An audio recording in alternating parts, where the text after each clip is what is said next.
We want to talk to you about surveys. Basically, surveys are just questions. Surveys take place all around us all the time. We hear the results of surveys all the time. For example, have you ever heard people say that kids who play violent video games tend to be more violent than kids who don't? This may be true and it may not be true. The reason people say this is because researchers have asked a lot of people a lot of questions about it. The problem is, how do we know those kids who became violent due to video games and not just because of some other reason? Like maybe they were dropped on their heads as babies. The way we find out the truth is by asking a lot of really good questions.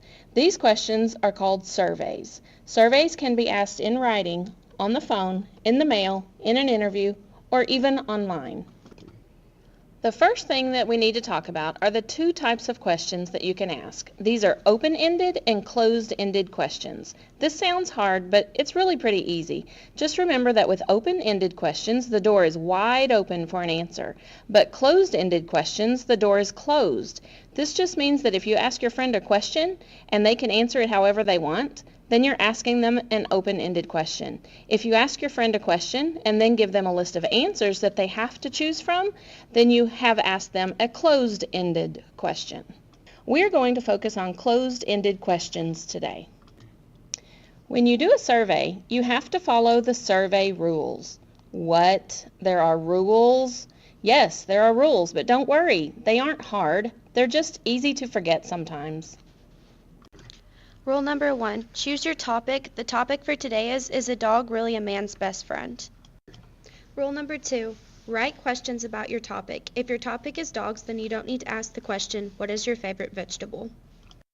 Rule number 3, be super careful how you word your questions and answers. Don't have bias. Bias is when you add in your opinion to the question. You may feel pressured to agree with you even if he may actually hate dogs. Instead, just word your question a little bit different. Do you agree that dogs are great pets? Rule number 4, don't use double-barreled questions. This just means don't combine two questions into one question. For example, do you agree that dogs make great pets and cats are not as friendly as dogs? Yes or no?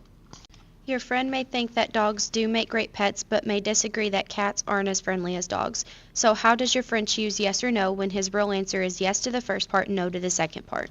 Rule number 5, don't give more than one correct answer. For example, which breed of dog do you currently own? A lab, a weenie dog, a pit bull, or a poodle? What if your friend owns both a lab and a poodle? Rule number 6, list all possible answers. For example, which breed of dog do you currently own? A lab, a weenie dog, a pit bull, a poodle, or other? Rule number 7, sometimes you might need to have a skip question. This just allows your friend to skip questions that don't apply to him. For example, you may have 10 questions about owning poodles, so your first question might be, do you own poodles? Yes or no. If yes, continue to the next question. If no, skip to question number 11. Okay, so those are some of the basic rules about how to write your survey questions. There are just 2 more rules that we want to talk about. They are about who you survey. Rule number 1, the person you survey must have knowledge or experience about your topic. For example, don't ask your friend questions about owning pets if he's never owned a pet, because he won't have any knowledge about your topic. Rule number 2, the person you survey must be willing to answer your questions. For example, if you ask your friend if he has ever kissed his dog, he may not respond truthfully because he might feel embarrassed to answer yes, so he answers no instead.